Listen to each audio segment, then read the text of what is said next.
Oh my gosh! I very nearly lost faith in this season of anime.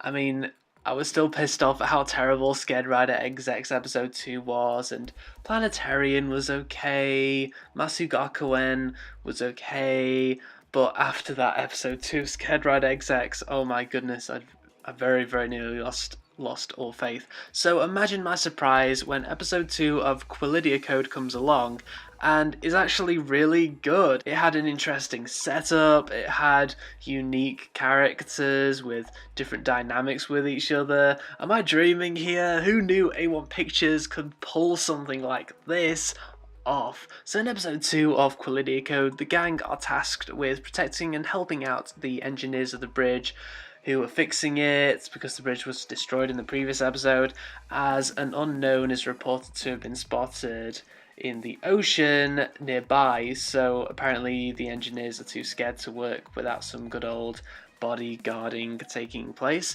Then for some reason the gang decides to split up into two random teams, and this is all an interesting excuse to explore the dynamics of all the characters, and it did not feel forced. In fact, I wanted there to be an excuse for an exploration of the characters' dynamics, as it's so early on in the series and all the characters are very unique and they all have quite specific personalities and approaches to what they do. We've already established that Ichiya doesn't believe in teamwork and looks down on others with lower ranks than him, and the sniper guy is very laid back, but in this episode the sniper guy does show that he believes in justice. He threw that towel at Ichiya when Ichiya was being a dick, as usual. The redhead girl is kind of sneaky, but she's also into boobs.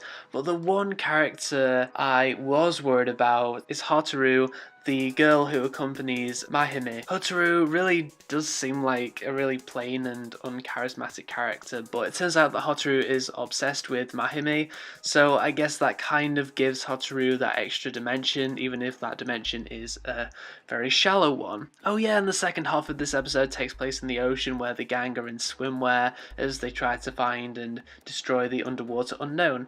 I know, it was all really fan servicey, but I didn't really mind because this anime has humour in it, and all the fan service, female and male based, just added to the humour. So yeah, I am surprised at how well this episode worked for me. It had an interesting setup which explored the dynamics of all the unique characters that we have, and I smiled at the humour. I am really hoping that all the episodes of Qualidea Code are like this one, as this anime seems to work quite well as a character-based drama, comedy drama, dramedy, rather than a fantasy action. Hopefully it won't pull an Aquarion logos and just entertain me with unique characters and then throw all of that out the window for no reason. I'm still a little hesitant about Hotaru, and even though the characters themselves are unique, there is still plenty of room for development in terms of their dynamics. This is a good start though, people. This is a good start.